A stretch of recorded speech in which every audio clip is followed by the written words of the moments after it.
What up, everybody? Welcome to Legacy TV and the Convo podcast. And today I have a very, very special guest. Somebody I've been watching lately, somebody that I see is on the rise. And one of the reasons that I think that he's going to be on the rise is because of the message that I heard him send recently. And one of the messages that I heard was that he's pushing peace and trying to be positive and trying to help his community and raise up the people around him. And which, when I heard that really touched me, because as all of you guys that follow me know, martial arts kind of saved my life. I was in drugs and hanging around with people getting in trouble and going to jail multiple times until I almost was going to get ready to go to prison. I did a year. I didn't do too much time. I never made it to the penitentiary. That's a good thing. But thank God when I got out, something that I was always doing was making music. And because of me making music, when I got out, that led me to martial arts. And that kind of took me out of that life.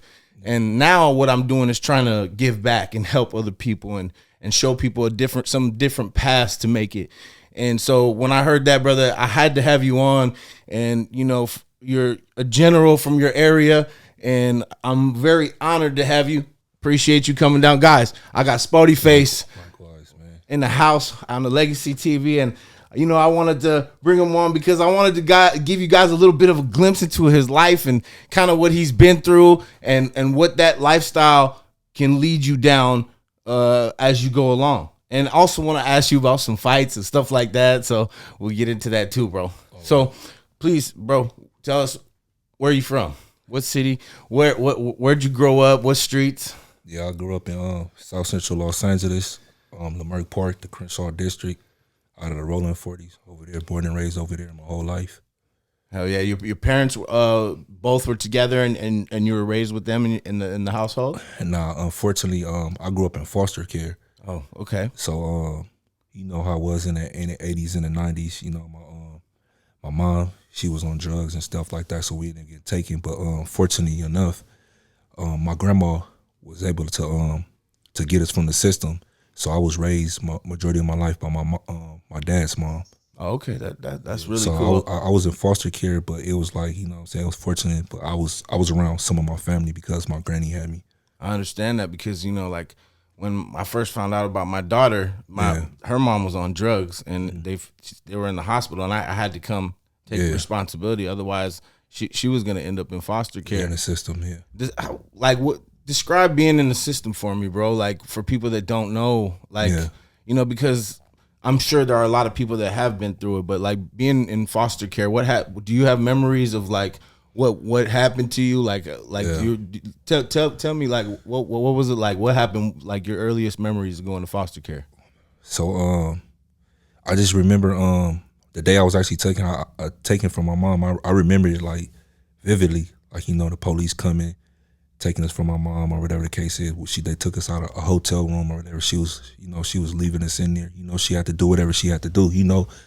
To chase whatever, to put food on the table for us. And then we had a room, and I just remember somebody like calling like his kids in there. I guess they was watching her or whatever, leaving us from time to time, and then they ended up calling her, and then they called the police or whatever, and they took us to the police station or whatever. And that day right there, it changed my life forever because I never forget it.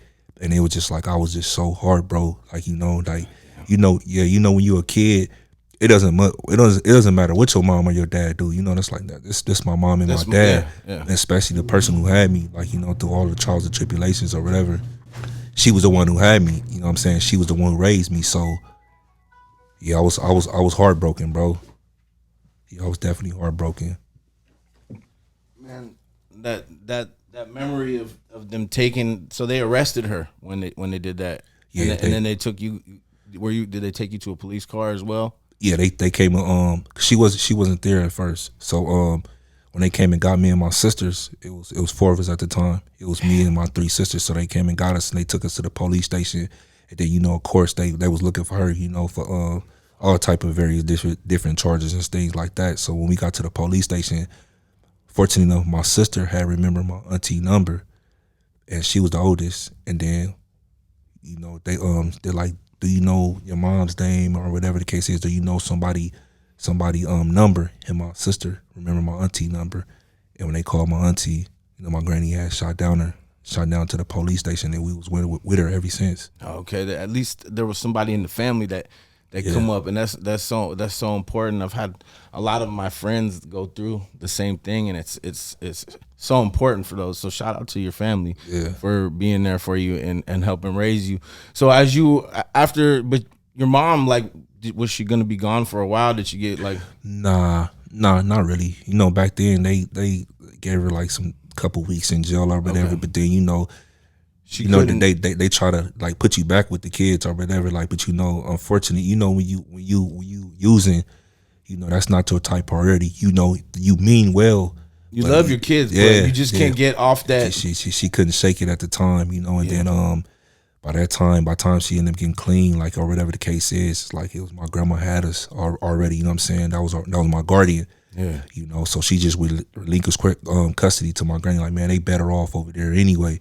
You know, because I am right now. You know what I'm saying? She couldn't complete the classes or, on a consistent basis. So, I had to deal with that or what. In my opinion, and that's because a lot of the system is fucked up. They don't help people with drug problems. No, especially back then. I mean, it's a lot different now. Like, I feel like it's way more resources. It's a lot of work still to be done, but it was way worse back then. 100%. They separate you. Like, if it wasn't, that's why I love my granny so much, and I just appreciated her for everything, that all the old school values, that she put in me, because she was strict, but she was old school. But at the same time is she took so my oldest sister Tina, she's not my granny biological grandchild, but since that was our sister, she took her on as well. You get what I'm saying? So the time that my granny took us on, all her kids, they was grown. She was in the household by herself. But back then, the 80s and the 90s, you was lucky to be paired up with one sibling, let alone four. Yeah. You get what I'm saying? And back then, it's like the chances of us being together or knowing who our family was or reunited was like, it was slim to none. And my grandma took all of us in.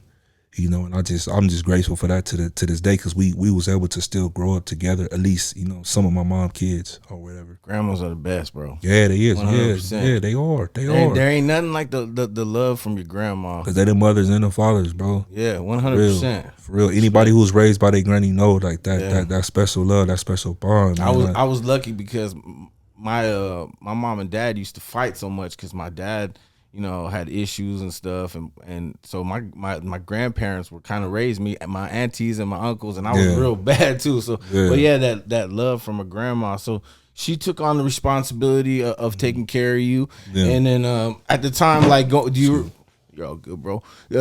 At the time, do you remember, like, were you going to school at this time? Hell yeah. What school do you remember what elementary school is? Of course you do. Yeah. Western Avenue Elementary, man. I went to Western Avenue Elementary from K through 5th. K through 5th. And then at that time, were you like already like hanging out like with your homies and stuff out there, or like were you doing? Did you do any sports or like?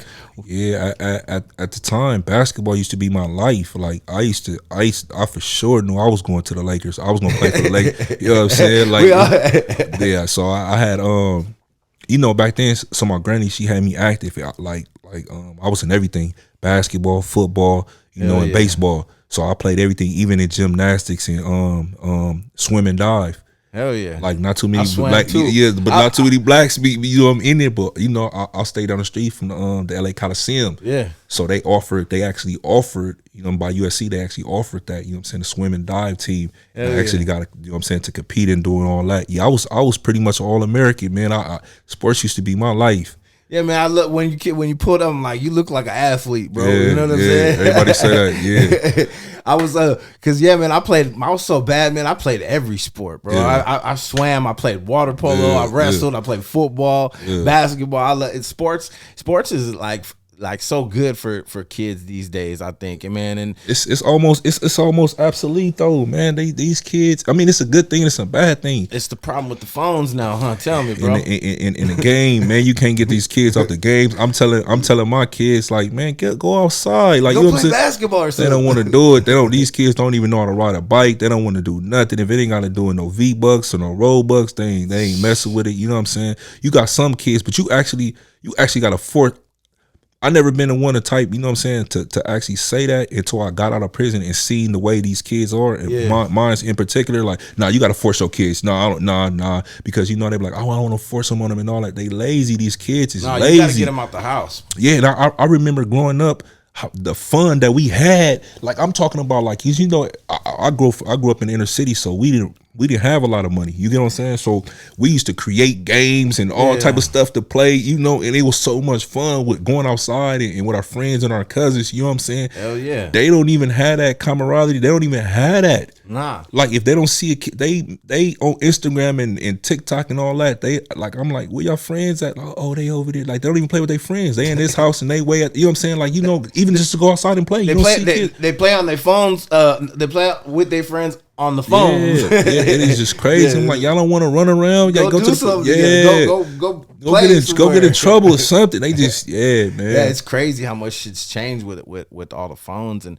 crazy shit. And, you know, we'll get to, you know, later on, but yeah, it's been a long, you kind of missed a lot of that, right? Yeah, shit's crazy, man, how much shit has changed. My kids, I didn't think they were gonna go that way, man. I kind of regret giving them phones, bro. Yeah, you know what I'm saying? One thing you can do to avoid it, I guess, as a parent, but it's hard because then you have no communication to see where they're at if they go out. So it's like, it's a catch-22 like that, right? Yeah, unfortunately, my kids right now, they teenagers, they hooked on the phones. But I wish I would have caught them, you know, to be able to monitor their screen time so they be used to it. Yeah. Now they just think you cruel, like, you know what I'm saying, like, oh, we'll do, you know, this, that, and the third, and then, I mean, the technology, it rightfully so, it has empowered everybody, you know, but some for the wrong reasons. As far as it brought a lot to the table, you know what I'm saying, with the handheld device and the mobile phones, but it took away a lot as well. I think took away 100%.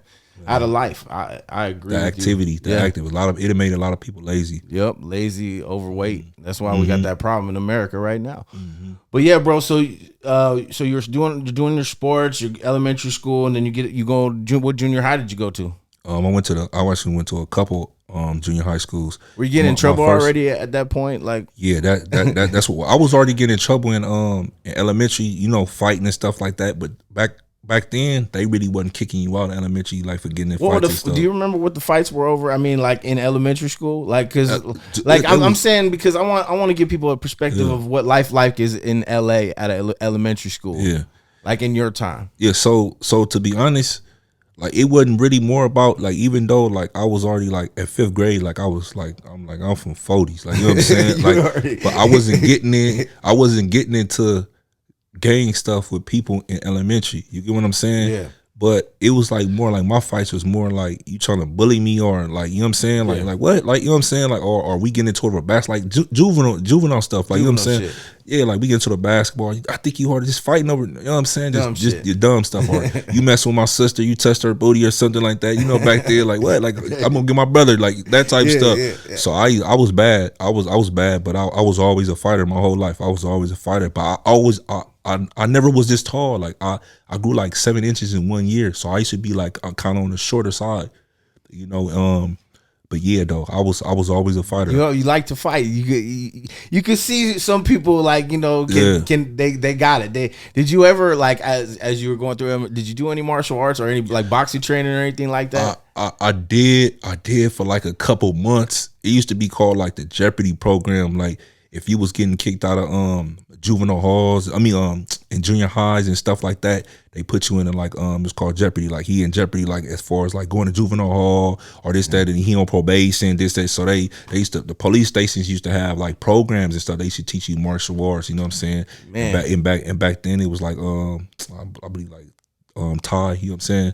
So they had, like, different instructors or whatever, but you had to go to them programs. If not, you know, you was going back to juvenile hall. Yeah. So they had me in there, you know what I'm saying? And I did it for a while, but it was like, you wasn't interested in it. No, I actually was. I was actually hard. Like, see, that's the thing. Like when we did the little competitions or whatever, I was untrained. Like, even after, like, the points they used to take from me because I didn't have no technique or whatever, I was, like, actually holding my own. had it not been for the DQs and stuff, a lot of matches I would have won. You know what I'm saying? I had to go in there and learn. You were hitting too hard. Yeah, or I'm hitting them when I ain't supposed to be hitting them and stuff like that. You know what I'm saying? But I actually enjoyed the, you know what I'm saying, the physical combat or whatever. Yeah. It just at that time when I was in junior high, like I was getting in trouble. I was already going to juvenile hall. Yeah. Like, you know what I'm saying? So it was like when I got out, I was like, You were fighting in juvenile hall a lot? Had to. Yeah. I had to. I'm already knowing, but we got to tell the story. Yeah, like, yeah. So, but like, when you describe getting what age? Do you remember when your first time getting locked up was? Yeah, I was 12. Damn, my son is 12 right now. I was 12. I was already. Zach, you better not get your ass locked up at 12 years old. Yeah, I was 12, and then I had went to jail for robbery at first. My first little case was a robbery case. You know, just. Everybody's had one. Yeah, like, you know what I'm saying? We all had one. Yeah, I went to jail for a BS little robbery case, you know. And then back then, you know, juvenile hall, you a kid, they let you go. You gotta wait to the court date.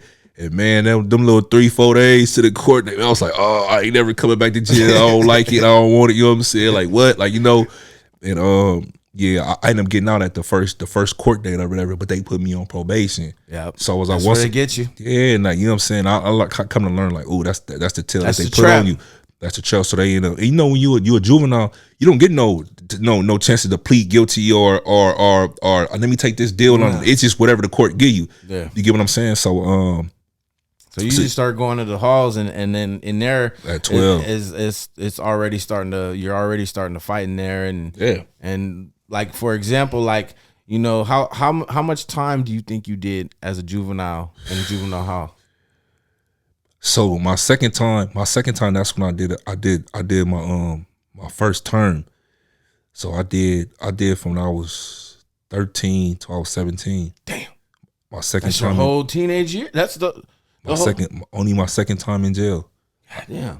My second time, I was sentenced to prison so at 13. you were in juvenile hall at 12, and then you get out, and then the rest of your pretty much your whole teenage life you spent in juvenile hall. Yeah. So when I got out, like I said, I was going to these. I went to Horseman. So, you know what I'm saying? I caught the robbery case or whatever. But let me ask you a question. I'm sorry. When you get out, did you go back to live with your grandma again? Yeah, absolutely. That was my guardian. Yeah. And she was telling you, like, she was always, I'm sure she was always like telling you, like, don't get in trouble, like, always. And then but at the time, so when once I went to juvenile hall, she knew, like, man, they told her, like, man, yeah, he gang banging. Like he full fledged. She already knew, but she was like, nah, like, and she should tell me she should be so worried for me. And then she be like, you know, like, don't be hanging, you know. But at the time, it's like, I ain't grandma. She old fashioned and she old, like, you know what I'm saying. So she was like elderly. So it's like really wasn't nothing she can do with me. Yeah. Because I'm you know what I'm saying, like, my sisters, yeah, but I'm 12. I'm think I'm, you know what I'm saying, this is what I want to do. Like, I'm you know what I mean, like, yeah, like, it's not. And I had the utmost respect for my granny. I never disrespected her on nothing. Rarely, if I did, she whooped my ass. Like, she was over, go get that switch. You know what I'm saying? Like, she really whooping us. But it was like, I knew what I was already. I was full fledged. Can I ask you a question? What was it like for that wanted to make you full fledged? Like, what about that lifestyle was so attractive to you at that time? Do you remember what it was that made you want to be, you know, full fledged in the streets like that? Yeah, besides my family members that was already in there, you know what I'm saying? Me growing up in the inner city, that's where it was at. You know, they had the money, they had the cars, they had, you know, they had the girls, they was well respected. So as a young man growing up, you see, like, oh, this is who I want to be like. The doctors and the lawyers and the police officers and the firefighters, they not, you know what I'm saying, they frown upon, you know what I'm saying, they kind of like, you don't see them glorified. No. You know what I'm saying? So when I go outside, that's what you were seeing. That was like, yeah, it's like, it's kind of crazy when you think about it, because there's so many people that live in good areas and they want to go to that type of lifestyle. Yeah. And whereas you didn't have a choice, and like, growing up and seeing what's around you, and of course that is attractive. The money's attractive. The girls, all that stuff's attractive, especially when you're young and you want to have fun. And they're the ones that are having the fun and clothes, everything. I like I said, I grew up poor, bro. So, you know, I grew, like I said, I grew up on food stamps. You know what I'm saying? And were you listening to hip hop too at the time? Yeah, I was just about to say that. And then, you know, that's what West Coast music. You know what I'm saying? It was at the, you know what I'm saying? It was, yeah, you know. So Snoop, Pac, all them, like, you know what I'm saying? All the Crips, you know what I'm saying? From Long Beach, Dash, Corrupt. You know, who was your the number one artist you used to listen to growing up? Snoop, hell yeah, me too. Snoop. Yeah, Snoop by far. But then when Pac hit the scene, it was like, Pac was crazy, bro, man. Pac, but it was definitely like growing up. My number one artist was Snoop. We got Pac right here. We got that picture. Yeah, man, it was Snoop for sure. Yeah, Snoop. You know what's crazy about Snoop is like after all these years, bro, he's still like in everything. You see him like for commercials for deodorants and all types of. He's global, he's making money on everything. It's crazy. His name in itself is a brand, bro. You know what's crazy is too, bro. Like, you know, I watch a lot of MMA. That's what MMA I teach and jiu-jitsu and stuff. And he even did commentary for the UFC. Yeah, they invite him on to do everything, anything. Man, and he's fun. And I'll be honest with you, bro. I'd rather watch him be the commentator on the UFC. That's just more entertaining to me. He Snoop definitely his own personality. He did WWE some stuff with wrestling as well. He's definitely one of the best artists of all time for sure. That's a fact. For sure. You gotta numbers wise, all that. You gotta give popularity, all that. Like he put on for a whole culture. Yeah, you gotta give him that whole culture. You gotta give him that respect, bro. So shout out to Snoop Dogg.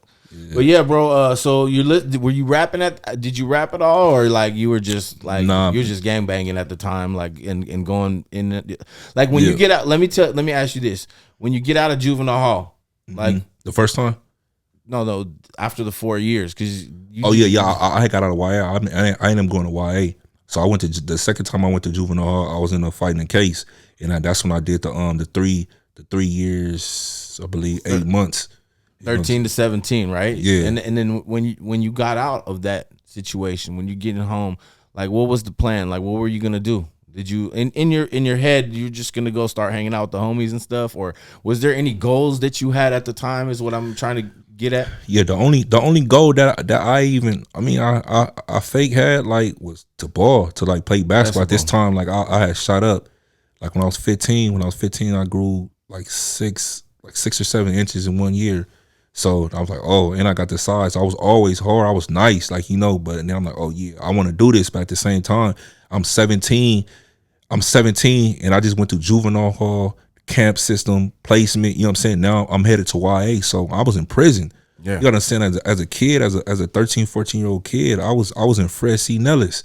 I was in, you know what I'm saying, OH Close, Paso Robles, Youth Correctional Officer. I was like literally had an FBI number. I had a prison number at 13, 14 years old. So I was, and while most people was going to regular junior high schools or magnet schools, I was in gladiator school. You know what I'm saying? So it was different, like, you know, so that changed my mind. Like it changed my whole mindset. Like, you know, unfortunately for the worse, because like I'm getting out, like I just made it through all this. You can't tell me nothing. You know what I'm saying? It made me worse. Like I'm getting out, like I'm socking all y'all. Like, you know what I'm saying? Like and I got my little size up. Like, you know what I mean?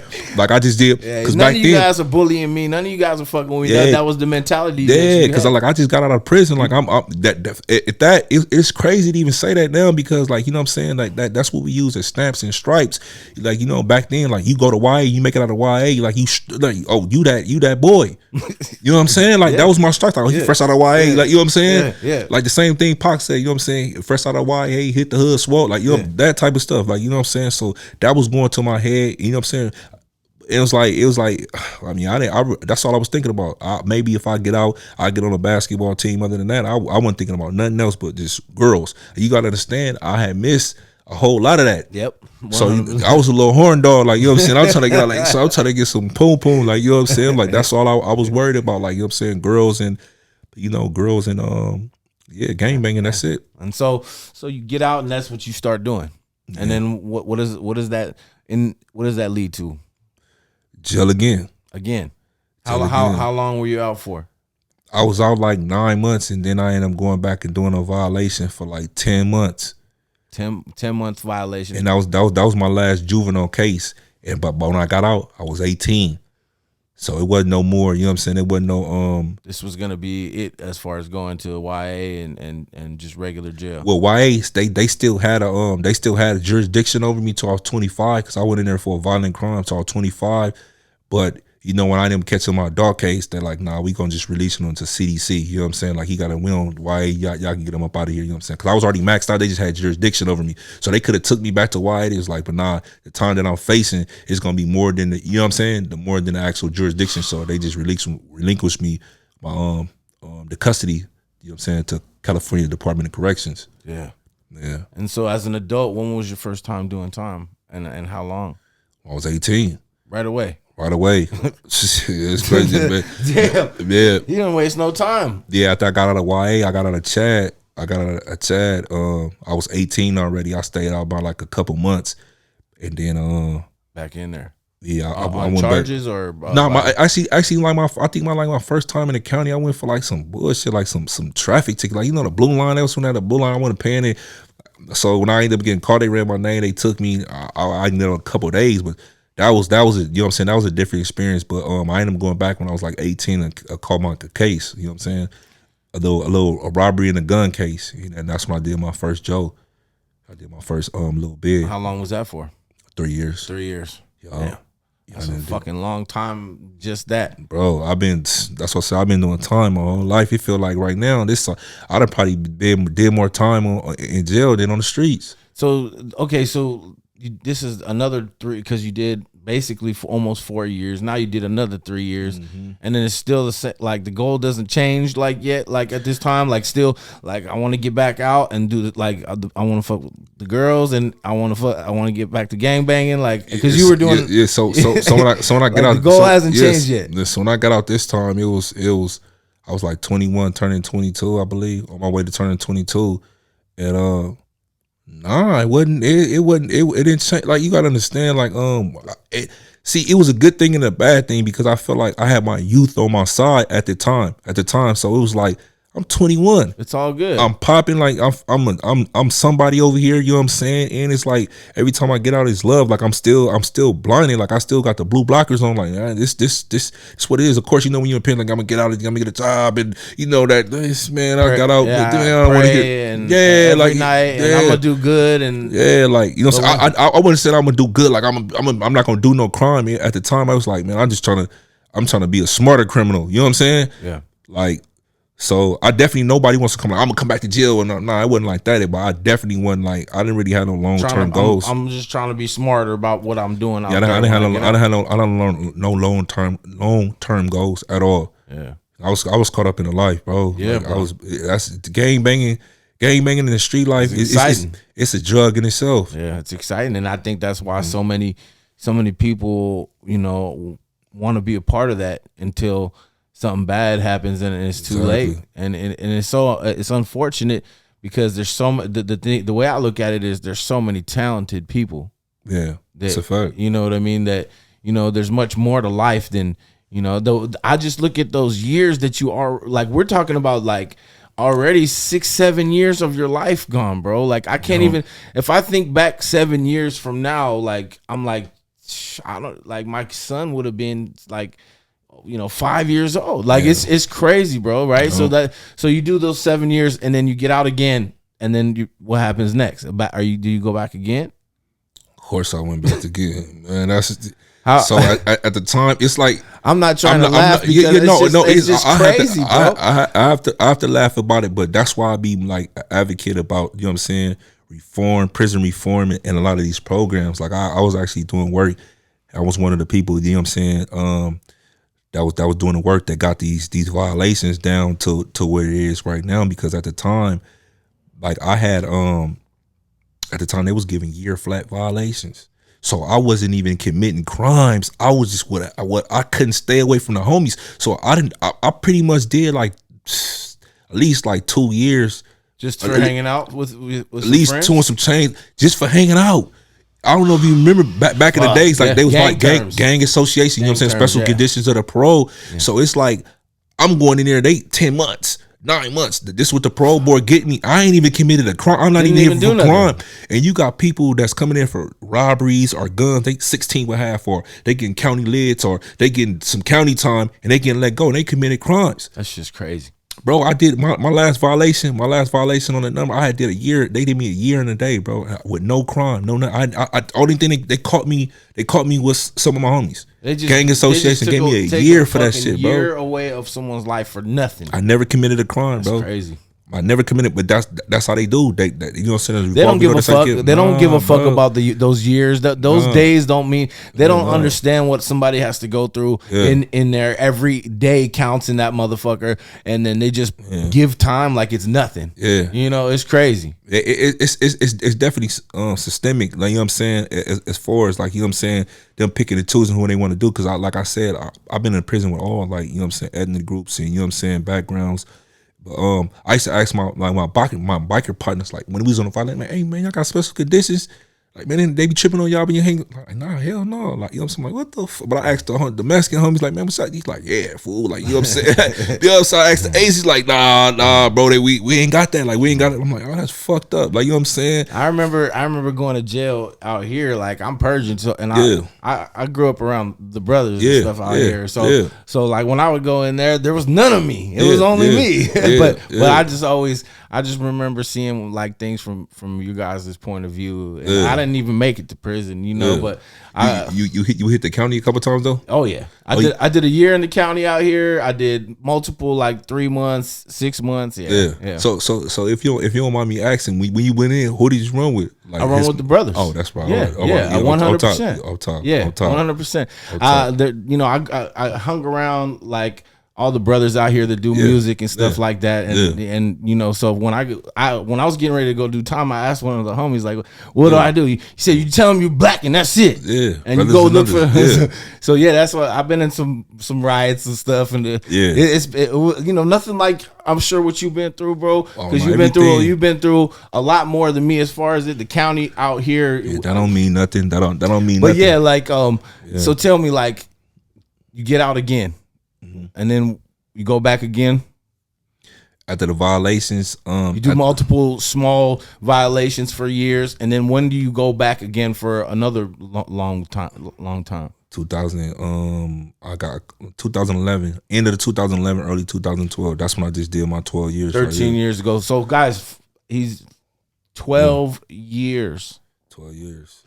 Let me just take a second just to take that in, bro. 12 years. I did 12 years. That's my son's whole life. That was my son's whole life. My son 12 right now. He about to be 13 this year. He be 13 August 1st. I went in prison. I went in prison when my son he wasn't even crawling, bro. Like, he was like 7 months. I think he was like 6 or 7 months old. Damn. My oldest, she was like, I believe, like close to 2, like 18, 19 months, and my son was like 7 months, and my youngest wasn't even born. She was born when I was in jail, bro. Damn. That's just crazy, bro. And then I know I heard. So pretty much all their life, I was going all their life up until right now. Yeah, because 12 years is, like, you know, it's eternity, bro. So I couldn't even imagine, bro. When I was hearing the story, I was like, man, that's crazy, bro. Yeah. And then the crazy thing about was you were gonna get out in like 6. And then you ended up. So I ended up taking a deal. I ended up taking a deal with assault with a firearm, assault with a deadly weapon, a GBI. And I had a guy that ended up getting. Fortunately, I was fortunate enough to get a paid lawyer. And my lawyer, like, man, look, take the 6. You know what I'm saying? You ain't gonna go to trial or whatever like that. So they're like, man, take the 6. It's the best they're gonna give you. I can get you the 6. Even though it broke my heart, I'm like, man, I can get back from this 6. I probably do 5. You know what I'm saying? 4, 10, or off of it, or 4 years, 10 months, or something like. I said, man, fuck it, I'm gone. You know what I'm saying? So I ended up signing. I ended up taking the deal. So my sentence was 6 years. 6 years with 85%. So if a lot of people that's not familiar, California was overpopulated at the time when I went in. So I was fighting my case for a while. I went to prison to reception in 2013. So when I got there, if you wasn't a level 4, if you basically all level 3s at the time when I went in, if you was a level 3 and you wasn't like triple CMS, which say, you know, that's people like on psych medication or whatever, mental problems or nothing like that. If you didn't have no life sentence or nothing like that, if you didn't have more than 10 years, they were sending your ass out of state. You know what I mean? So I'm like, all right, whatever. So I ended up going out of state. So when I went out of state, that's when I ended up catching the extra time. So my original release date was Halloween Day, October 31st, 2017, and I didn't get out until 2023. Damn. And like for people that have never been locked up and stuff, is like, you know, when you're in there, you got to kind of do what you got to do to survive and make it out of there in one piece. It's sometimes it's your life or someone else's. Yeah, that was another thing. Like we California inmates, and they was sitting out, bro. I was way in Tallahatchie, Mississippi, bro. I was way in Siri, Oklahoma. You know what I'm saying? They had me in Arizona, all that. Like, you know what I'm saying? My last 6 years, I just did in Arizona because the case I ended up catching in Arizona when we was out there. So they house you out there. You're California inmates. You're around just nothing but California inmates or whatever. But you in their territory. So if you catch a case, they prosecute you out there. And that's what ended up happening in December 9th, 2015. I ended up being allegedly I was involved in something, you know what I'm saying? Yeah, something that turned into a riot, a mass riot, and somebody's life was almost, you know what I'm saying, almost taken. So they try to say a motherfucker threw somebody over the tier and things like that, you know what I'm saying? So I had 8 crimees. And all them took deals. Yeah. And it's kind of crazy because I'm like, I was like, nah, I'm thinking this whole time it's like California, like, man, like what? Like, you know what I'm saying? No witnesses, no victims, no nothing. But in California, in Arizona, they got something that's called a no victims law. It's not like California. And I'm thinking the whole time it's like California. They got something that's called a no victims law. They don't need the victim. Damn. All they need is probable cause, and a DA, the district attorney picks it up. So you don't, in the state of Arizona, you could get convicted for murder with no body, no nothing. They don't have to have a physical body, no That's nothing. Crazy. Yeah, so you don't need a victim, which is crazy. So I end up, everybody else, all my crimees end up taking deals, like, you know what I'm saying, year, 2 years, or whatever the case is. And my dumb ass, I'm thinking it's California, you know, so I'm like, I'm going to the box. They ain't got nothing on me. I didn't do nothing with when I 8 years. You took it to trial? I took it to trial. I took it to trial. All white jury, no minorities in my jury. They fucked me out there, bro. Oh, man. 12 come back. Guilty. And they ended up giving me 8 years. They was trying to give me more. They was trying to give me like 20 years, bro. Christ, man, that's crazy, bro. So you end up getting that time like added on to what you already got going. Already had. And then the crazy part about it is, bro, I kick myself in, you know what I'm saying, behind every day because it's like I was back there fighting my case. I was in the shoe so long. I had 2 years down already. So they had to give me that. I was fighting my case back there 2 years. So had I took the initial 3 years, I would have had time served. When you say the shoe, like for people that don't know, like what is the shoe? Basically it's segregation. It's segregation. It's a hole, but it's segregation. You have the whole side, which basically, you know what I'm saying, you know, when you fuck up or whatever the case is, you know what I'm saying, they separate you from general population. Not saying that you GP or anything like that, but they got to figure it out, and they give you a term. Some people go right back. You know, some people go right back to the main line or whatever. Some don't. You get what I'm saying? Yeah. So that's how I be. But yeah, I was in the shoe. They had me all the way segregated from everybody. You know what I'm saying? So you had your own cell and everything. Yeah, I mean, I had a celly too, but like on the road I was had, everybody was back there fighting cases. Damn. Everybody was like there, murder or what would you murder. Tell me, like in the shoe, like especially when you're like in the cell like that, like what do you do to pass the time, bro? Pretty much work out. You know what I'm saying? Work out, watch TV, you know, listen to music and things like that, or just, you know, chop it up over the tier. Yeah. We in events with it. What kind of workouts were you doing in there? Oh man, you know, calisthenics, burpees, all type of, you know what I'm saying, bow flex, you know what I'm saying? I remember when I got locked up the last time because I had caught a case 8 years ago, just for a gun. I'm not allowed to have a gun from when I'm younger, and I talked about it on one of the podcasts with my actual attorney. Like, so we talked about all that shit. But yeah, so like not being able to have a gun, no big deal. But like doing time for me, like, kind of changed everything. But like you get that long of 12 years and like your workout. I remember doing just a couple days. Like I did 3 months for the gun case. I got 6 months with half. Yeah. Right. So I remember getting there. I was like, I got to work out. I was like, man, there's no workout you could do in here. Like I just did some push ups and shit and sit ups and shit. That'll get it done though. Yeah. Like it'll get it done. You know, we was programming up in there. You had to though, because I see some people get out of there huge. I don't know how they do it though. Yeah. I mean, with the nutrition that they get in there, and then on top of the limited access to stuff. Yeah. So yeah, we were just pretty much in there. Like, to me, working out, cause out of all of the 12 years I did, I pretty much did like no cap, probably like 7-8 years whole time. Shoot time. I was catching cases, like, you know what I'm saying, rides, here, shoot program, here, you know what I'm saying? So out of that 12 years, I probably did like at least six years. Just off the head for at least 6 or 7 years. Yeah, at least in the hole or the shoot. You get what I'm saying? Because, you know what I mean? So, like, you gotta have this. If you ain't got this and you doing that time, that's why a lot of people tap out. You know what I'm saying? They go S and Y, or they just leave the yard. Like, man, I can't do it. Like, you know what I'm saying? It's too much. Like, you know, a lot of shit going on in there. Yeah, because you gotta understand, when you back there, bro. Like what I mean, like this, you gotta have this.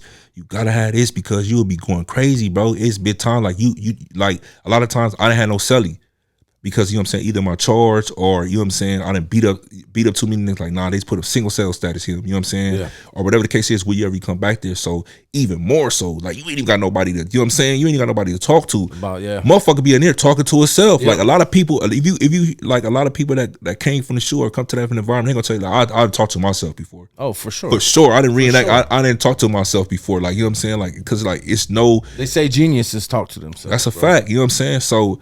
It's all good. Yeah. You gotta have this right. So to make it through what you make it through, bro. Like, yeah, bro. Being able to survive that many years being in the jungle, basically, of getting out, bro. Like, tell me this, like, as you're, I want to think to your future.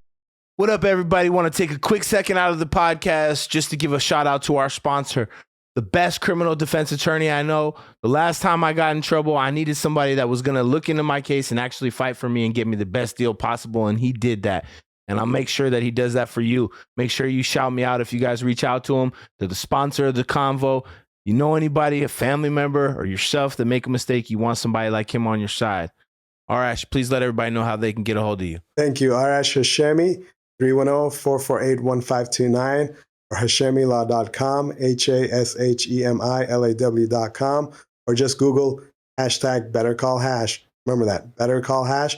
You'll find me on every social media channel all over the internet. 310-448-1529. You better call Hash. But I'm kind of glad I got an extra 6 years, because I needed it, bro. Like, had I got out, I truly believe, like, had I got out in 2017 like I was supposed to, I wouldn't be here talking to you right now, bro. Like, either I would have had life, or I would have been in the ground somewhere. Like, I still had a murderous mind state. Like, my heart wasn't right. Like, I had a lot of vendettas, that had been built up over the years. A lot of gripes. Like, I was just mad, bro. Like, because I was in a cage. I felt like, people laid down on me or was disrespecting me, as far as, like, wasn't respecting it, like, as far as, like, when I was on the streets, or wasn't keeping their word. And, I had a lot of gripes, but I was bitter, bro. Like, you know what I'm saying? So I felt like as soon as I get out, I'm gonna sock him out, and I'm gonna do this, man. Like, you know what I'm saying? I'm gonna do it, man. Fuck that. Like, you know what I'm saying? I wanted some of my licks. Because, when you box in a cage, like, you just gotta you gotta sit there and just take it. Yeah. You can't do it. You gotta sit there and take it. Motherfucker cuss you out a Poindexter. Like, man, fuck you a bitch. What. Yeah. You're like, boy, I can't wait to go. I'm gonna fuck you up. It's like, nigga, I'm gonna see you 10 years, man. Shut up. Like, you know what I'm saying? Yeah. Like, you gotta just take it. Like, I ain't worried about you. Like, you know what I'm saying? You got 10 years to do. You know what I mean? So that's what I was dealing with. A lot of pent up aggression. Yeah, a lot of anger, bro. Yeah. I was just mad about everything. You know what I'm saying? From women to my homies to just family members to just everything, bro. And I felt like I needed that. Yeah, so that extra 6 years was the time that you feel that you really needed, that you were gonna make the necessary changes up here. Exactly, because it broke my back. Yeah. It broke my back. That extra 6 on that, you know what I'm saying? That extra 6 on top of the 6, like, I'm cool. Like, you start thinking different. Like, then, like, I was gonna get out. You know what I'm saying? When my son was 6 or 7. Now he about to be, you know what I'm saying? So it's like different. They growing up on my daughter keeps constantly telling me, man, you lying. Because you know when you in jail, like you don't tell her like, man, baby, I just got an extra 6 or I'm coming up. Because kids they can't come. When you say 6 years to a normal person who never did this type of lifestyle, they think, man, that's eternity or 2-3 years. Like kids are like, man, you about to miss 2 Christmases and 5 birthdays. You can't tell them that. So I had to bird feed my kids. Like, man, I'm gonna be home next year. And nationality, you know, I mean, actuality, it's like, man, I got like 4 more to go. You know what I'm saying? And then I catch the 6 on top of that. It's like, I couldn't shit my daughter, man, you lying. Like, you always saying that. You know what I'm saying? Yeah, like, you lying. You lying to me, daddy. You say you was gonna be here next year. And that shit was fucking me up, bro. Like, you know what I'm saying? It's like I owe them. I owe them. Like, you know what I'm saying? Like, that ain't cool. Like, you know, so when I start moving different, like I start moving, like I'm living my life, you know what I'm saying, for them. You know what I'm saying? You know what I'm saying? Like, so I just like, nah, I can't do this, you know, and then I end up start coming into, you know, my becoming on my spiritual journey, you know what I'm saying? Making a transition to that. And what's the spiritual journey? Oh, my faith, which is, you know, like I said on all other platforms I've been on, you know, I'm Hebrew Israelite. So I came into that. I was introduced to that, you know, and gravitated to a fast. And then from that moment on, it's just been that since. You know what I'm saying? So that gave me a new aspect at life, as well as just not wanting to, you know what I'm saying, disappoint the people who've been in my corner that whole time and hold me down as far as my kids, like, you know, most important my kids. Of course. Number one should always be your kids. Yeah. So that really gave me a different aspect in life, you know what I'm saying? So ever since then, just, you know, just be believing in something. It don't matter what you believe in, you know what I'm saying?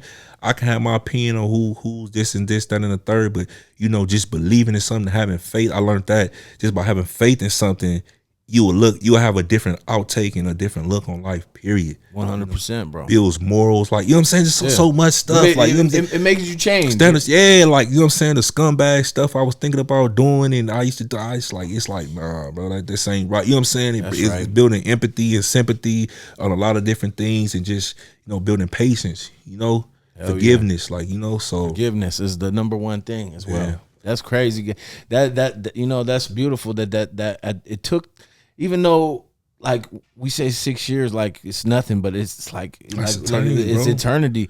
Like, but it took that for you to be able to become who you are becoming. Mm-hmm. And as you're going through this process, I'm sure you're starting to think to yourself, okay, I'm gonna be getting out, and when I'm getting out, things got to be different this time. I gotta make the necessary changes and do the right things to make something out of myself, so I can be there for my children.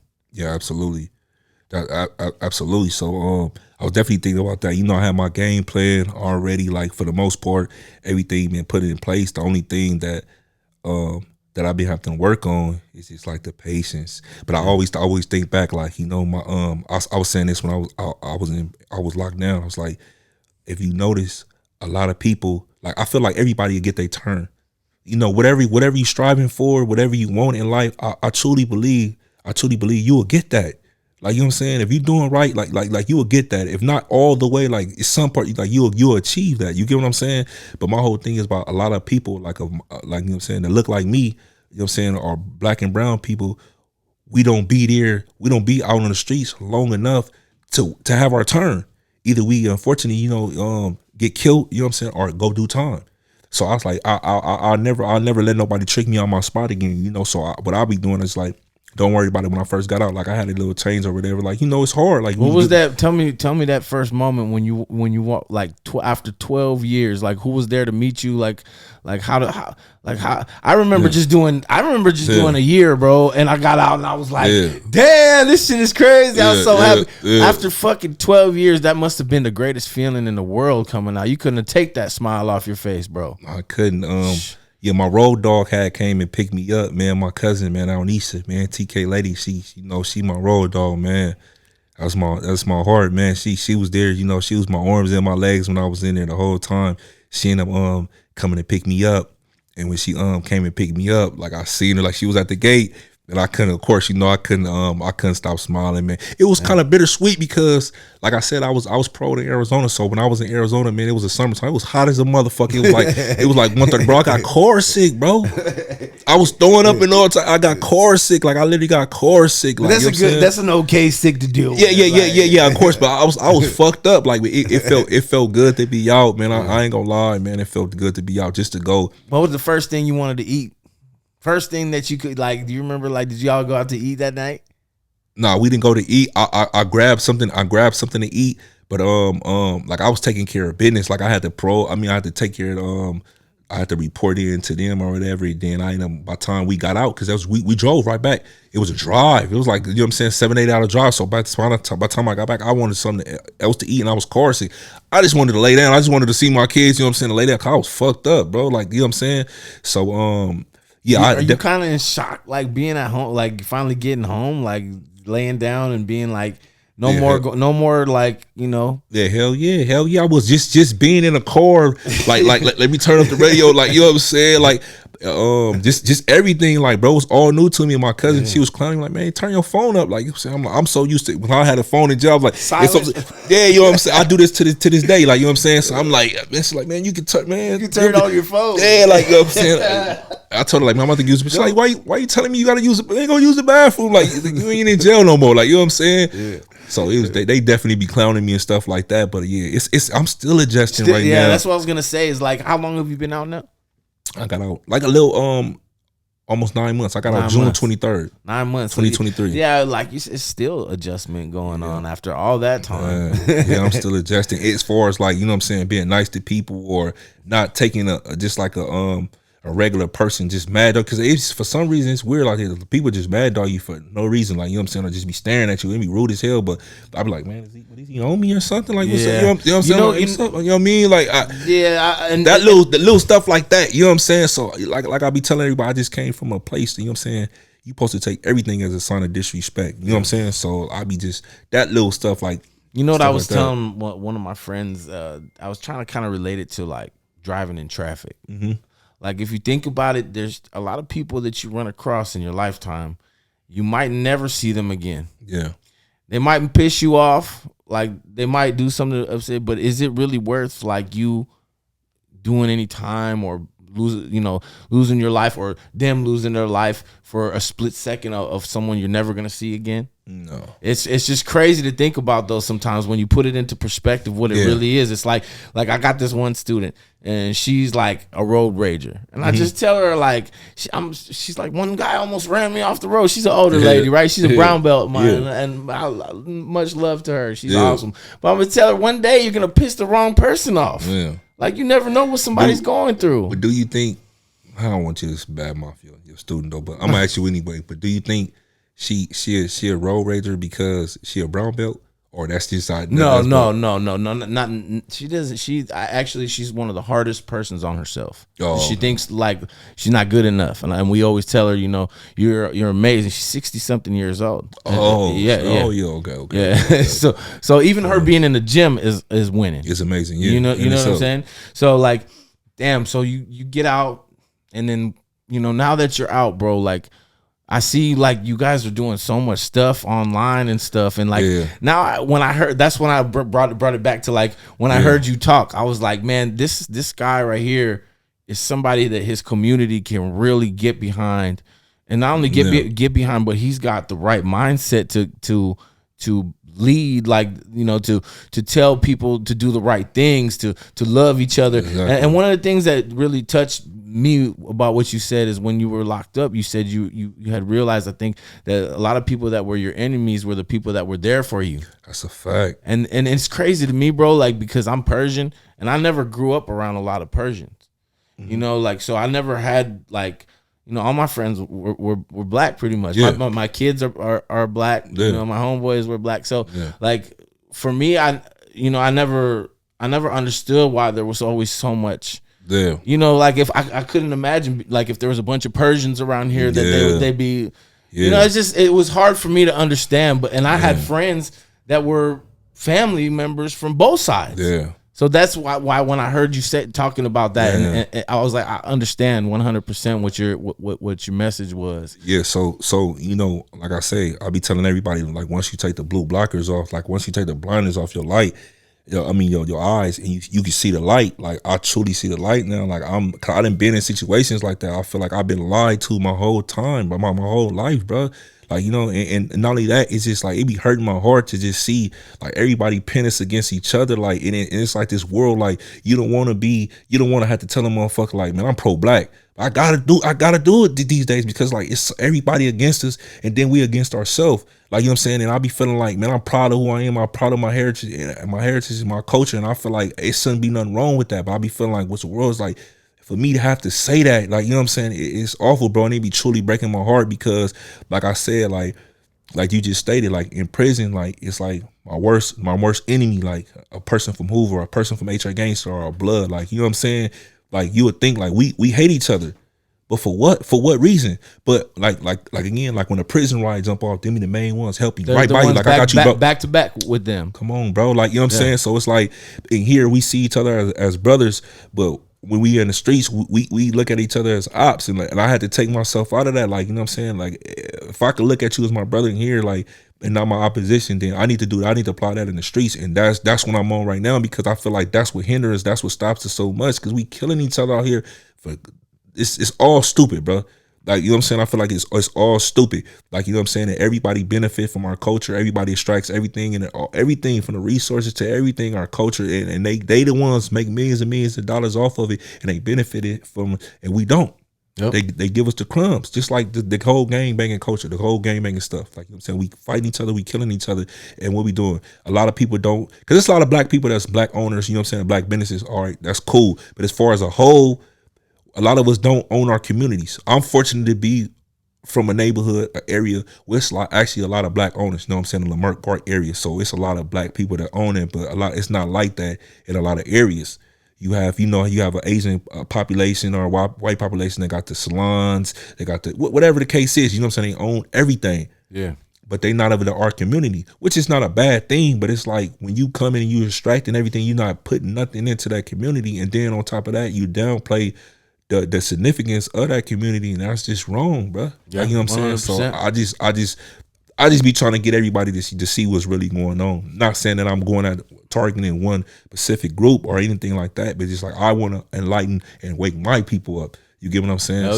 Hell yeah, and it's good to see. And you guys are like, right now, I feel like I watch everything that you guys are putting out, and you have a cousin that's very popular as well. And I started kind of started watching the stuff that you were on, was watching him as full extras, right? Yeah, man. He's that guy's like electric, right? That guy's fun to watch, like entertaining, and and above everything, if you really listen to what he's saying. Yeah, like he's telling like some real shit to people, like you know what I mean. And I feel like you guys together, like, man, you guys are like, you know, putting on for your area. And then I see you guys got a lot of people doing different things as well. Like you guys are doing podcasts. You got a lot of people from your area doing music as well, like movies. You know what I'm saying? Rapping, just everything, broadcasting, as well as producing. Yeah, we got a lot of shine on our area, definitely definitely so right now, and we just all basically what we all trying to do. We just trying to come as far as Lupe, Baby Runner, Lupe Gotti, right? She's cool. I watch her on the social media too. She's fun to watch, man. She looks like she really looks out for a lot of people. She get a bad rap for certain stuff. You know, a lot of people call her messy and stuff like that, or whatever the case is. You know, but as far as like her artists and you know what I'm saying, and management and all that, man, she put on. She good at what she do, bro. You know what I'm saying? So I respect her, and you know what I'm saying, that's the homegirl. Like, you know, she put on for our section, and she be putting people in a positions to win. But yeah, we got, like I said, we got Baby Runner over there, 4 extras, me, you know, KS, you know, so on and so forth. It's a lot of us, you know what I'm saying? Hell yeah. Carl Briggs, the 7-3 live, you know, he doing, like I said, even to DJ Flip, you know, just the studio, Deshaun Jackson, whatever, so on and so forth. Jack Pyrek, we got a lot of people, you know, and I feel like we getting our just due right now. Yeah, you guys are, man. I've been watching, man, and big respect to all you guys, and I definitely wanted to, you know, speak to you guys and be associated with you guys, do some music with you guys, because man, I like seeing what you guys are doing, and I like the movement that you guys are pushing, especially like I said, when I heard the message that you had to say and what you've been through, you know, and you know, as far as otherwise, let me ask you a couple more questions while you're here today too. Okay. Like, since you got in all these fights, bro, tell me your favorite fighter, boxer first. Let's start with the boxer. Oh, all time. We talking about all time right now. All time. Oh, Mike, you ain't even know. Mike Tyson. I could go another route, but I'm gonna say Mike. Go ahead. Mike and who else? Roy John. Oh yeah, he was nice with him. Them two in my generation, Mike and him, but it's for sure. Mike was always like the most entertaining, and he's still entertaining, man. He was putting shit out, bro. Yeah. I ain't never seen nothing like him, bro. Yeah. Still to this day. There's never gonna be nothing like that. Not a heavyweight. No way. No way. No. Yeah, he was one of a kind. Of recent though, I like Deontay as well though. I like Deontay. Even Tyson Fury, he be putting shit down. But they say his gloves was something about his gloves or something. I don't want to believe the hype. I don't know the propaganda or nothing like that. But you know he big, man. He corn fed. You know what I'm saying? Yeah. And he, you know what a lot of people don't notice about him, like just because the way he looks and he's so big, he's real nice with that head movement. He's like if you look at him and you change him and make him look a little bit like Floyd Mayweather, like you see a little bit of that. Yeah. My favorite boxer is Floyd Mayweather, bro. I can see. Hey, it's crazy because you said that. I knew he was gonna. I mean, as far as making business moves and all that. Like you gotta give it to him, bro. I give him that. I say he's the smartest. Not because to me, you're not a fighter, you know, just to go and get your head beat in. Yeah, you're there to make money, and there's nobody that did it better than him, bro. I doubt it, but De La Hoya, not like him, but De La Hoya. You know, he got that golden boy. Yeah. People be sleeping on the amount of money he be making. No, he makes a lot of money. He makes a lot of money. Yeah. But yeah, he's big Floyd for sure though. Floyd just more flamboyant with it, and you know what I'm saying. But as far as like what was the point of boxing was also to hit and not get hit. He was the best to ever do it, guaranteed. There was think so? So you taking him over everybody? As far as you talking about undefeated? You undefeated. You know you're gonna start some controversy with that right now. Floyd, GOAT. Hey, Floyd. But you can't tell me another person that has a perfect record like that. Perfect. He beat everybody that was everybody. He made the most money. So in my eyes, if you're talking about like stats, like you gotta give it to him. I said he wasn't fighting nobody like that though. I think he was fighting people. So a couple people. They say he passed his prime. They said that, but he still beat him though. That's a fact. He still beat him. So you really can't. You can say whatever. Like maybe they fought Floyd past Floyd's prime. Yeah. You know what I'm saying? But that's a fact. So he still beat them all. So as far as that track record, now let me ask you another question. Have you been when you got out in there or out? Did you watch UFC much? Mixed martial arts? Yeah, I start getting on UFC in there. In there because one of the channels we was fortunate enough to have was like ESPN1, ESPN2. Even I was paying attention to some more boxing. I think it was at a PPC or some shit like that, the boxing channel or whatever. PBC, yeah. Oh yeah, that. So they used to have that on, and we used to gamble on the tier on that. Like, you know what I'm saying? Like when I was in the shoe, like I got the blue girls, I got the black girl, bet it. You know what I'm saying? Bet $1, bet a soup. You know what I'm saying? Like we was so bored up in there. We used to be on a tier doing that. So I definitely got I think I got first start paying attention to UFC like heavy like when I was in prison, and then that was the whole Ronda Rousey like oh yeah, she was the shit. Yeah, she was armbarring the shit out of everybody. Yeah. Even with Anderson though, I used to see it here and there. I used to watch that what's the Anderson Silva. Yeah, what's the TV show that Dana White has? Ultimate Fighter reality show. Yeah. So I used to watch. It's crazy because I used to watch that more than I watched the actual fights. Oh, okay, yeah. So it's entertaining. Yeah. I used to watch that. So so I definitely started getting into UFC more when I was in, and then when I really started paying attention was, like I said, when Ronda Rousey was fucking everybody up. But was fucking everybody up. But it was one fighter that always he my GOAT.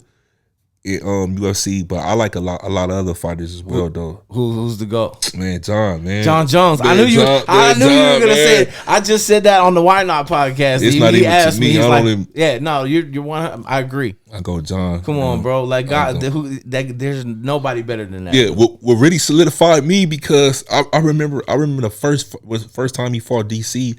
And it was he wrestler. They were talking about DC. Yeah. I never forget. Like, yeah, man, with the wood, you know what I'm saying? Man, he went in there punching him up. You know what I'm saying? And John was the one taking his ass down. John's a different breed. Yeah, I agree. Even his tactics, even if they say his kicks, and he be kicking people kneecaps, and I love John. That's to me, that's my GOAT. But of course, I got another GOAT. He lost. He got a loss, but just because I'm like him, like I could relate to him more than John. But I just feel John, you know what I'm saying, is the GOAT. But Nate Diaz, man, that's what. I said, hey, bro, the Diaz brothers. Period. Diaz brothers, man. Let's go. Yeah, man. Hell yeah. I just fuck with his heart, man. Like, you know what I'm saying. I just fuck with him as a man. G's, like they're G's. On there, and he talks shit like, you know what I'm saying. Like his whole. He throws up the middle finger. Like, you know what I'm saying. Yeah. You know what I mean. Like that whole. I don't give a fuck. Like, I don't give a fuck how many times he lost or whatever. Like his whole. Like he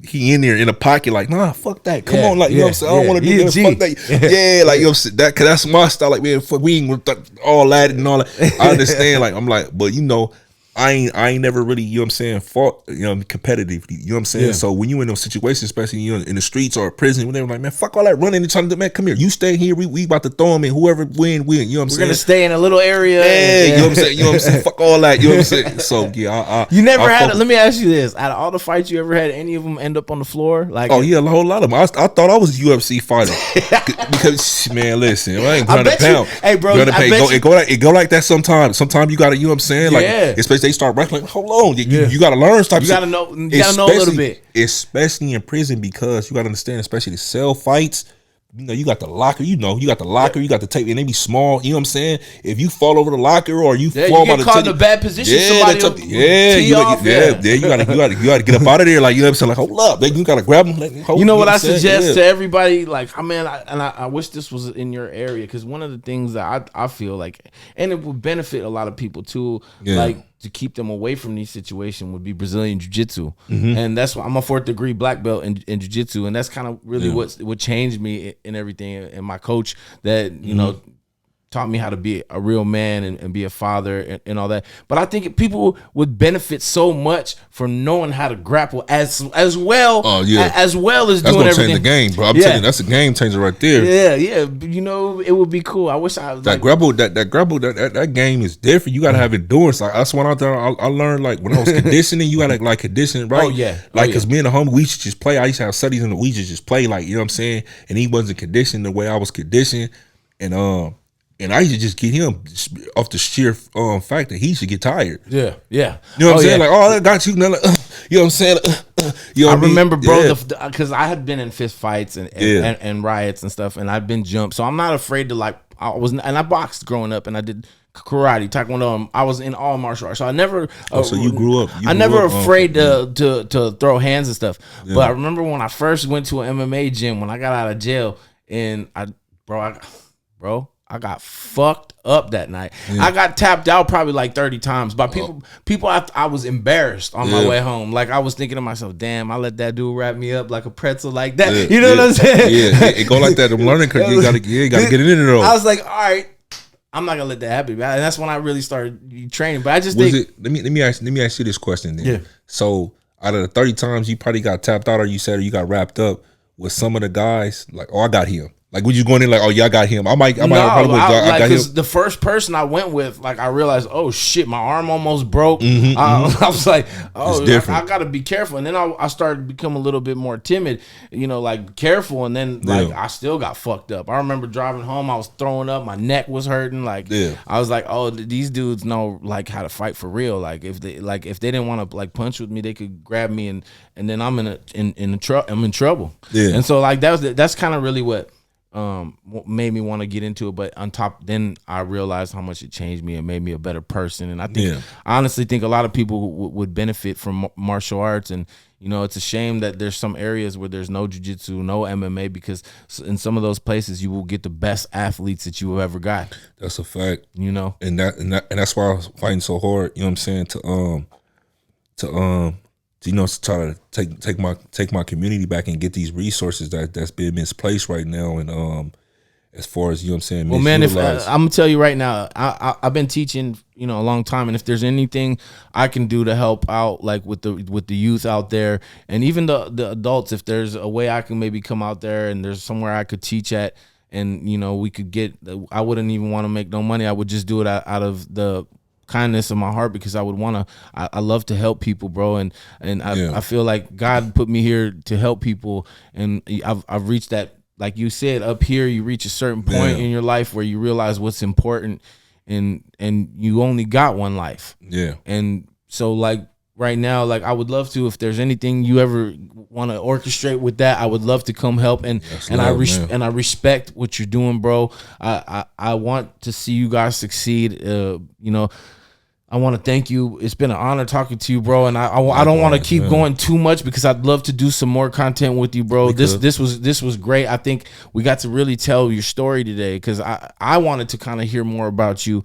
So I got to kind of cover a lot more of, you know, what you've been through and what you're trying to achieve now. And you know, I wish you all the blessings, and to your children and to your family, bro. And you got a friend here, Persian Legacy, that support what you're doing and everything like that, brother. If there's anybody you want to shout out, anything you want people to look out, music, podcast, please tell everybody all your social media information and all that, and let's get that out there, so if anybody wants to get a hold of you. All right, yeah. So first and foremost, I just want everybody to go. I'm on all major platforms right now. Spoetyface _ it's the same on all of them. TikTok, Thread, Instagram, Facebook, and also YouTube. Go subscribe to my page. We got a gang of dope content over there. My last page got taken down, but I just got a brand new page up there. We got that. So SPOETYFACE _ Spoetyface _ on everything. So I'm gonna have the same profile picture, so you ain't gotta follow no fake page or nothing like that. I'm gonna continue to, you know what I'm saying, promote and try to take back my community and uplift the people. It don't matter what race you are, we all brothers, you know, it don't matter, you know what I'm saying, and continue to stop the violence out here. Also, I want to I just ask for all the prayers in the world. You know, I just lost my little brother not too long ago, so you know I'm dealing with that right now as well. So rest in peace to my little brother Terrell. Rest in peace. Condolences, my brother. Yeah, just everybody, you know what I'm saying. Yeah, I appreciate that. Everybody, you know, whoever looked out for me, you know, I just salute to all y'all, all my subscribers, man, all the people that support me, even the haters, man. Run it up, whatever the case is, man. I love everybody. We gonna continue to push this peace, you know what I'm saying, this unity of all races, you know what I'm saying, and especially to my Hebrew Israelite, you know what I'm saying, community, man. Shabbat shalom. Hell yeah, brother.